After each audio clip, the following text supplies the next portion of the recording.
Genesis chapter 41. And it came to pass at the end of 2 full that Pharaoh dreamed, and behold, he stood by the river. And behold, there came up out of the river 7 well-favored kine and fat-fleshed, and they fed in a meadow. And behold, 7 other kine came up after them out of the river, ill-favored and lean-fleshed, and stood by the other kine upon the brink of the river. And the ill-favored and lean-fleshed kine did eat up the 7 well-favored and fat kine. So Pharaoh awoke, and he slept and dreamed the second time. And behold, 7 ears of corn came up upon one stalk, rank and good. And behold, 7 thin ears, and blasted with the east wind, sprung up after them. And the 7 thin ears devoured the 7 rank and full ears. And Pharaoh awoke, and behold, it was a dream. And it came to pass in the morning that his spirit was troubled, and he sent and called for all the magicians of Egypt, and all the wise men thereof. And Pharaoh told them his dream, but there was none that could interpret them unto Pharaoh. Then spake the chief butler unto Pharaoh, saying, I do remember my faults this day. Pharaoh was wroth with his servants, and put me in ward in the captain of the guard's house, both me and the chief baker. And we dreamed a dream in one night, I and he. We dreamed each man according to the interpretation of his dream. And there was there with us a young man, an Hebrew, servant to the captain of the guard.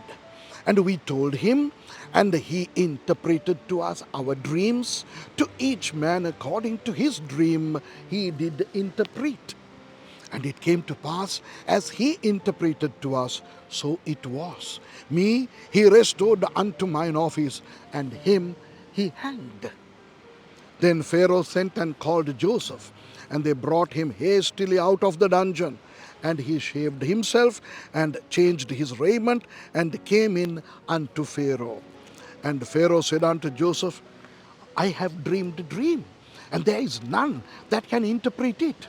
And I have heard say of thee, that thou canst understand a dream to interpret it. And Joseph answered Pharaoh, saying, It is not in me. God shall give Pharaoh an answer of peace. And Pharaoh said unto Joseph, In my dream, behold, I stood upon the bank of the river. And behold, there came up out of the river 7 kine, fat-fleshed and well-favored, and they fed in a meadow. And behold, 7 other kine came up after them, poor and very ill-favored and lean-fleshed, such as I never saw in all the land of Egypt for badness. And the lean and the ill-favored kine did eat up the first 7 fat kine. And when they had eaten them up, it could not be known that they had eaten them, but they were still ill-favored as at the beginning. So I awoke. And I saw in my dream, and behold, 7 ears came up in one stalk, full and good. And behold, 7 ears withered, thin, and blasted with the east wind, sprung up after them. And the thin ears devoured the 7 good ears. And I told this unto the magicians, but there was none that could declare it to me. And Joseph said unto Pharaoh, The dream of Pharaoh is one. God hath showed Pharaoh what he is about to do. The 7 good kine are 7 years, and the 7 good years are 7 years. The dream is one. And the 7 thin and ill-favored kine that came up after them are 7 years. And the 7 empty years blasted with the east wind shall be 7 years of famine. This is the thing which I have spoken unto Pharaoh. What God is about to do, he showeth unto Pharaoh. Behold, there come 7 years of great plenty throughout all the land of Egypt, and there shall arise after them 7 years of famine. And all the plenty shall be forgotten in the land of Egypt, and the famine shall consume the land.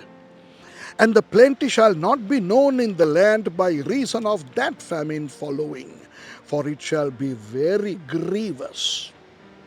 And for that the dream was doubled unto Pharaoh twice. It is because the thing is established by God, and God will shortly bring it to pass. Now therefore let Pharaoh look out a man discreet and wise, and set him over the land of Egypt. Let Pharaoh do this, and let him appoint officers over the land, and take up the fifth part of the land of Egypt in the 7 plenteous years. And let them gather all the food of those good years that come, and lay up corn under the hand of Pharaoh, and let them keep food in the cities. And that food shall be for store to the land against the 7 years of famine, which shall be in the land of Egypt, that the land perish not through the famine. And the thing was good in the eyes of Pharaoh, and in the eyes of all his servants. And Pharaoh said unto his servants, Can we find such a one as this is, a man in whom the Spirit of God is? And Pharaoh said unto Joseph, Forasmuch as God hath showed thee all this, there is none so discreet and wise as thou art. Thou shalt be over my house, and according unto thy word shall all my people be ruled. Only in the throne will I be greater than thou. And Pharaoh said unto Joseph, See, I have set thee over all the land of Egypt. And Pharaoh took off his ring from his hand, and put it upon Joseph's hand, and arrayed him in vestures of fine linen, and put a gold chain about his neck. And he made him to ride in the second chariot which he had. And they cried before him, Bow the knee! And he made him ruler over all the land of Egypt. And Pharaoh said unto Joseph, I am Pharaoh, and without thee shall no man lift up his hand or foot in all the land of Egypt. And Pharaoh called Joseph's name Zaphnath Paaneah, and he gave him to wife Asenath, the daughter of Potipharah, priest of On. And Joseph went out over all the land of Egypt. And Joseph was 30 years old when he stood before Pharaoh, king of Egypt. And Joseph went out from the presence of Pharaoh, and went throughout all the land of Egypt. And in the 7 plenteous years the earth brought forth by handfuls. And he gathered up all the food of the 7 years which were in the land of Egypt, and laid up the food in the cities. The food of the field which was round about every city laid he up in the same. And Joseph gathered corn as the sand of the sea, very much, until he left numbering, for it was without number. And unto Joseph were born 2 sons before the years of famine came, which Asenath, the daughter of Potipharah, priest of On, bare unto him. And Joseph called the name of the firstborn Manasseh. For God, said he, hath made me forget all my toil and all my father's house. And the name of the second called he Ephraim, for God hath caused me to be fruitful in the land of my affliction. And the 7 years of plenteousness that was in the land of Egypt were ended. And the 7 years of dearth began to come, according as Joseph had said. And the dearth was in all lands, but in all the land of Egypt there was bread. And when all the land of Egypt was famished, the people cried to Pharaoh for bread. And Pharaoh said unto all the Egyptians, Go unto Joseph, what he saith to you, do. And the famine was over all the face of the earth. And Joseph opened all the storehouses and sold unto the Egyptians. And the famine waxed sore in the land of Egypt. And all countries came into Egypt to Joseph for to buy corn, because that the famine was so sore in all lands. Amen.